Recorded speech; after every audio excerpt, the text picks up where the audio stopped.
OBC unity जिंदाबाद, OBC unity जिंदाबाद, OBC unity जिंदाबाद, ओबीसी यूनिटी जिंदाबाद। 27% लागू करो, 27% लागू करो, 27% लागू करो, 27% लागू करो। ओबीसी यूनिटी जिंदाबाद, ओबीसी यूनिटी जिंदाबाद, 27% लागू करो, 27% लागू करो।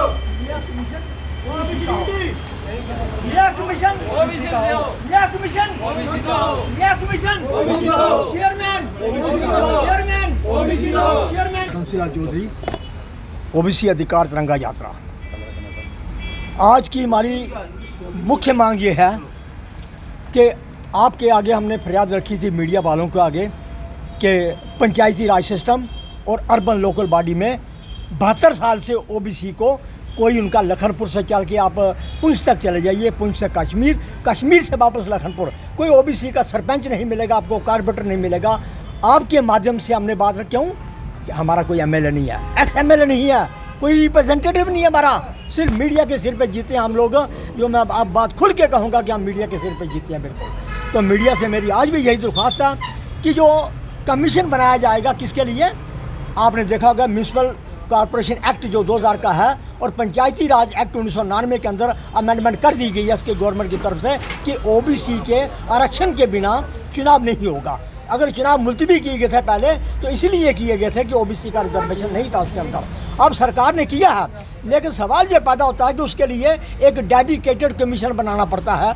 यहाँ भी पहली बार लागू होता है, वहाँ डेडिकेटेड कमीशन बनाना पड़ता है हर सरकार को। यहाँ अब आज के पेपर में ये बात आ गई है कि 45 दिन के लिए डेडिकेटेड कमीशन बनाया जाएगा। लेकिन सवाल ये पैदा होता है अगर उस कमीशन का चेयरमैन जीडी शर्मा ही ऐसा होगा जिसके अंदर नाम क्या था इस कमीशन का, बैकवर्ड क्लास कमीशन, लेकिन कोई चेयरमैन नहीं, कोई मेंबर नहीं ओबीसी का। इसीलिए हमारे साथ इतनी ज्यादती की है उन्होंने। 13 कास्टें वो डाली हैं जिनको मंडल कमीशन, काका क्लर्क कमीशन, जस्टिस आनंद कमेटी रिपोर्ट और उसके बाद जो कमीशन बने स्टेट के अंदर, किसी ने, क्योंकि वो पैरामीटर स्टेट जो सुप्रीम कोर्ट ने पैरामीटर रखे हुए हैं वो फुलफिल नहीं करते हैं, इसलिए उनको डाला गया। जीडी शर्मा ने हमारे साथ अत्याचार किया बिल्कुल, तभी हम कह रहे हैं कि जीडी शर्मा कमीशन नहीं चलेगा, नहीं चलेगा। सरकार ने आज 3 जून को ये पेपर में निकाला था कि हो सकता है कि डेडिकेटेड कमीशन की जो पावर्स हैं ये इसको असाइन की जाएंगी जीडी शर्मा को, यही कमीशन देखेगा इस बात को। हमने कहा नहीं चलेगा, नहीं चलेगा। उसी बात के लिए आज प्रोटेस्ट है कि जीडी शर्मा को ये जो पावर नहीं दी जाए और नया कमीशन बनाया जाए। उसका चेयरमैन ओबीसी का होना चाहिए और उसके जो मेंबर हैं वो भी ओबीसी के होने चाहिए। इसके बाद हमारा जातीय जनगणना, अभी नीतीश जी ने, जनता दल यूनाइटेड ने बिल्कुल दिल्ली में सपोर्ट किया है, जिन्होंने बिहार में जनगणना की ओबीसी की।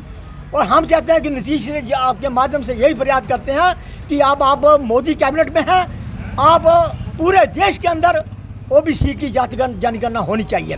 क्यों कि 1931 के बाद जनगणना नहीं हुई, उससे क्या हो रहा है कि पार्लियामेंट के अंदर या बजट, अभी आप देखना कि बजट आएगा, बजट सेशन, उसके अंदर ओबीसी के लिए कोई भी एलोकेशन ऑफ फंड्स नहीं होगी।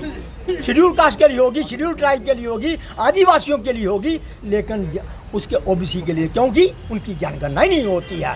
इसलिए हम आपके माध्यम से ये बात रखते हैं क्या कि जम्मू कश्मीर के अंदर commissioner social welfare Sheetal Nanda ji, उन्होंने क्या किया कि 2 तारीख को नोटिस निकाला और 4 तारीख को एक रिपोर्ट भी आ गई, भाई जनगणना होगी जी, होगी, जनगणना होगी। अरे भाई 2 दिन के अंदर जनगणना होगी कहाँ से? लेकिन मेरा इसके लिए सेंसस डिपार्टमेंट बना हुआ है गवर्नमेंट के अंदर, सेंसस डिपार्टमेंट का काम है कि जनगणना करना। इन्होंने क्या किया कि रेवेन्यू डिपार्टमेंट को, पटवारियों को लगाया, डोर टू डोर कोई नहीं किया, डोर टू डोर कोई नहीं किया, लेकिन घर बैठे रिपोर्ट तैयार कर दी। इनकी इतनी पॉपुलेशन है, वो नहीं चलेगा। हम ये बार बार कहेंगे कि जीडी कमीशन जो शर्मा की कमीशन रिपोर्ट है वो नहीं चलेगी, नहीं चलेगी बिल्कुल। और उसको अभी 2 बार एक्सटेंशन दी थी 6 महीने की, 2 बार। लेकिन साथियों मैंने पहले ही कहा, नाम है बैकवर्ड क्लास कमीशन, लेकिन उसके अंदर कोई भी ओबीसी का मेंबर नहीं है, रिप्रेजेंटेशन 0 है बिल्कुल। मैं हमारे युवा नेता, मैं